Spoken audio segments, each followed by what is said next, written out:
Hello, this is Tony Heller from RealClimateScience.com, setting the record straight about climate. This video is part 2 of my series, Climate as a Religion. The first part discussed climate and hellfire, and this part discusses climate and the Great Flood myth. Climate alarmists want you to believe that your survival depends on accepting their vision of reality.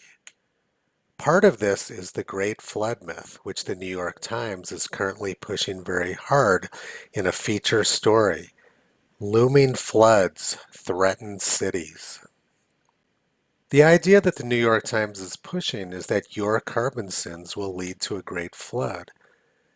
This is, of course, very familiar imagery for us. We were all raised with the story that the Great Flood covered the earth as a result of man's sins. There's nothing new about this story, though, for the New York Times. In fact, 70 years ago this week, they were pushing the exact same story. Warming Arctic climate melting glaciers faster, raising ocean levels, scientists says. If the Antarctic ice regions and the major Greenland ice cap should be reduced at the same rate as the present melting, oceanic services would rise to catastrophic proportions, he said. Peoples living in lowlands around the shores would be inundated. The Arctic change, the scientist asserted, is so serious that I hope an international agency can be formed to study conditions on a global basis. This is most urgent. He wants us to send scientists money. They say a picture is worth 1,000 words, and they've provided that for us. This image on top is a recent artist rendition of what New York City will look like after the Great Flood comes. If we look down at the bottom, this is the same story from 1926. Science explains why the earth will be engulfed in a flood worse than Noah's. This is the same story going on for over 90 years. Now let's look at the current version of the New York Times flood myth. The risk is clear. Antarctica's collapse has the potential to inundate coastal cities across the globe. If that ice sheet were to disintegrate, it could raise the level of the sea by more than 160 feet. Wow, that's bad. A potential apocalypse, depending on exactly how fast it happened. Recent research suggests that if society burns all the fossil fuels known to exist, the collapse of the ice sheet will be inevitable. So this is where the religious part comes in. They don't present any evidence that fossil fuels have anything to do with the behavior of Antarctic ice. But that's a matter of faith, that fossil fuels are your sin and they will cause the Great Flood. The purveyors of this religion don't want you to think of it as religion, though, so they speak in terms which sound a little bit technical and sciencey. Incorporating recent advances in the understanding of how ice sheets might break apart, they found that both West Antarctica and some vulnerable parts of East Antarctica would go into an unstoppable collapse if the Earth continued to warm at a rapid pace. Recent advances is the key word here. Makes it sound very modern and scientific. So let's look specifically at what they're talking about for this particular version of the climate apocalypse. What they're saying is that West Antarctica and the Ross Ice Shelf are retreating, and they're going to collapse very rapidly and cause our coastal cities to drown. This next section of the New York Times story is a dead giveaway to what the author is thinking. I don't think the biblical deluge is just a fairy tale, said Terrence J. Hughes, a retired University of Maine glaciologist living in South Dakota. I think some kind of major flood happened all over the world, and it left an indelible imprint on the collective memory of mankind that got preserved in these stories. Well, that's exactly what this article is all about, is the flood myth. There's nothing new about the idea of a West Antarctic ice sheet collapse. In fact, here's the identical story from 95 years ago. With ice ever forming above and a sea gradually growing warmer below, the process must eventually overbalance. the undermined glaciers disintegrate and the ice cap break up. Mountain after mountain of ice will fall into the sea, be swept northwards by the currents, and melt, thus bringing about, but at a much more rapid rate, the threatened inundation of the land by the rising of the sea to its ancient level. That sounds bad. 40 years ago this month, the story of the West Antarctic ice sheet collapse was also big news. In fact, it was on the cover of the Chicago Tribune on January 9, 1977. But they had a very different take on it. Dr. Richard Cameron, National Science Foundation Program Manager for Glaciology, said, "We're seeing the West Antarctic ice sheet on its way out. It seems to be doing something completely different than the East ice sheet. It has nothing to do with a warmer climate, just the dynamics of unstable ice." 40 years ago, they had a very clear understanding that this had nothing to do with global warming. In fact, at the time, the New York Times was pushing global cooling. Scientists ask why world climate is changing. Major cooling may be ahead. They were even pushing the idea of an ice sheet moving back into the United States. Sooner or later, a major cooling of the climate is widely considered inevitable. Hints that it may have already begun are evident. The drop in mean temperatures since 1950 in the Northern Hemisphere has been sufficient, for example, to shorten Britain's growing season for crops by 2 weeks. As noted in a recent report of the National Academy of Sciences, the global patterns of food production and population that have evolved are implicitly dependent on the climate of the present century. Everybody understood in 1977 that the Earth had been cooling for the past 30 or 40 years. Here's another article from the New York Times from 1978. International team of specialists finds no end in sight to 30-year cooling trend in the Northern Hemisphere.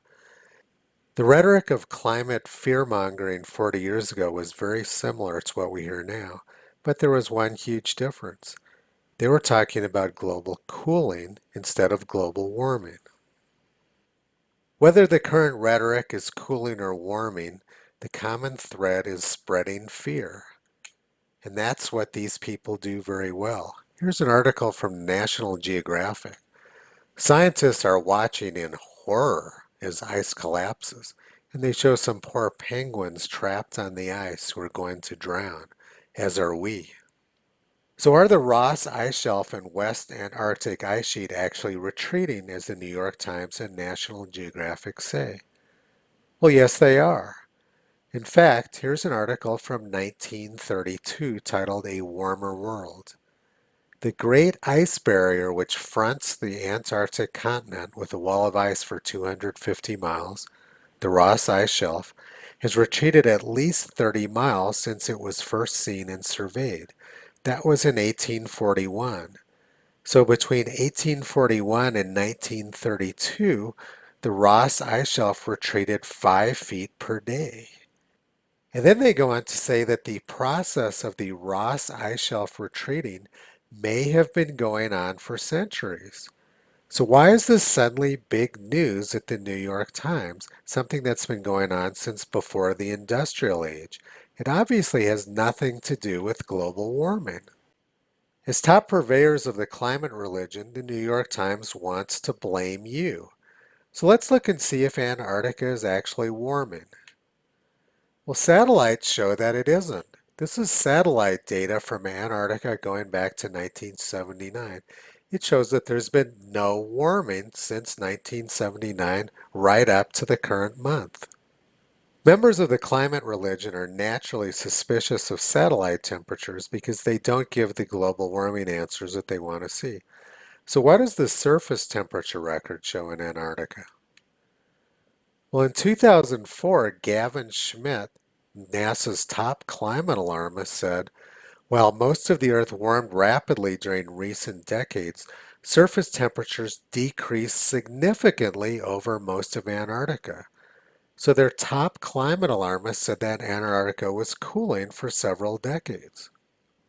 In 2005, NASA published a map showing the cooling that was going on in Antarctica. Notice these large dark blue areas indicating that Antarctica was cooling very quickly. Almost all of the continent was cooling in the 2005 map. The story of Antarctica cooling wasn't very good for the Antarctica ice sheet collapse story. So in 2009, they simply changed the data and they produced a new map which showed the exact opposite of the 2005 map. It showed the entire continent of Antarctica warming, much of it very rapidly instead of cooling. So perhaps it warmed up a lot between 2005 and 2009. Well, satellites don't show that. They didn't show any warming at all during that period. NASA simply changed the data to match their Antarctic ice sheet collapse story. It's pretty clear that Antarctica is not warming, but is the ice melting? Well, a 2015 study by NASA says that Antarctica is gaining ice. If Antarctica is gaining ice, that means that the Antarctic ice sheet is lowering sea level, not raising it. So we've looked at temperatures in Antarctica and seen that they're not warming. In fact, they're probably cooling. And we've looked at the ice sheet to see that it's gaining ice. So let's look at actual sea level now. Let's look at the tide gauge in Manhattan. Manhattan has sea level records going back to before the Civil War. And what they show us is that sea level at Manhattan has been rising at a steady rate of 2.8 millimeters per year ever since. There's been minor increases and minor decreases, but for the most part it's been very steady at 2.8 millimeters per year. That tells us that humans have had no impact on the rate of sea level rise. Speculations of Antarctic ice collapse don't seem to be very well supported by the temperature record, by the ice record, or the sea level record. But what are scientists predicting? This is from the New York Times article. In their worst case scenario, the sea level could rise by 6 feet by the end of the century. That's a huge increase. In order for sea level to rise that much by the end of the century, there'd have to be a huge increase in the rate, from 10 to 20 times depending on whose estimate you look at. So let's look at that on this graph. This pink line shows the rate which they're predicting. That's more than 10 times faster than what we're seeing now. It would require a huge change in climatic and ice conditions for that to occur.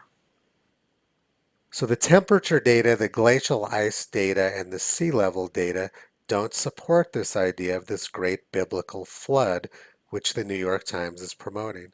But there's one more indicator we can look at, which is sea ice around Antarctica. And what we see is that sea ice has been increasing there since 1979. This is an indicator that the water around Antarctica is getting colder as sea ice is increasing.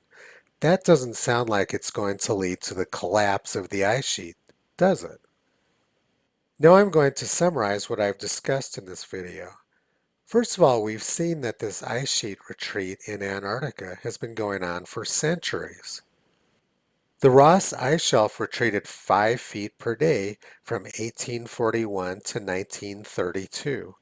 And 40 years ago, the program manager for glaciology at the National Science Foundation reported that the West Antarctic ice sheet was collapsing. It was on its way out and had nothing to do with a warming climate, just the dynamics of unstable ice. The New York Times reported at that time, 40 years ago, that Earth had been cooling for 30 years and was expected to continue to cool. Satellites show that Antarctica is not warming, and the surface temperature record also showed no warming, at least not until NASA changed the data in 2009. NASA's most recent study shows that Antarctica is gaining ice, indicating that it's causing sea level to fall rather than rise. The New York Times claims that New York is going to drown because of the collapse of the West Antarctic ice sheet, but the tide gauge at New York shows no such thing. It shows a steady rate of sea level rise since the Civil War with no acceleration. And we also see that there would have to be an increase in the rate by a factor of 10 or more in order to get to the claimed rates which these scientists are predicting. And finally, we looked at sea ice around Antarctica, which has been expanding for most of the last 40 years, indicating that the water is getting colder around the Antarctic continent. That doesn't seem to support the idea of an Antarctic ice sheet collapse. None of the data we've looked at provides any indication that humans are affecting the West Antarctic ice sheet. But the people which the climate religion caters to are people who naturally feel guilty or have been trained to feel guilty. And so it's easy for them to accept the idea that whatever's going on is their fault. G.K. Chesterton said, "When people stop believing in God, it's not that they believe in nothing, it's that they'll believe in anything." This is the target audience of the New York Times. And one more quote from Edmund Burke. "All it takes for the triumph of evil is for good men to do nothing." Make no mistake about it, the climate religion is evil. Voltaire said, "Those who can make you believe absurdities can also make you commit atrocities." Visit Toto on the web at realclimatescience.com. He's been pulling back the curtain on junk science for a long time.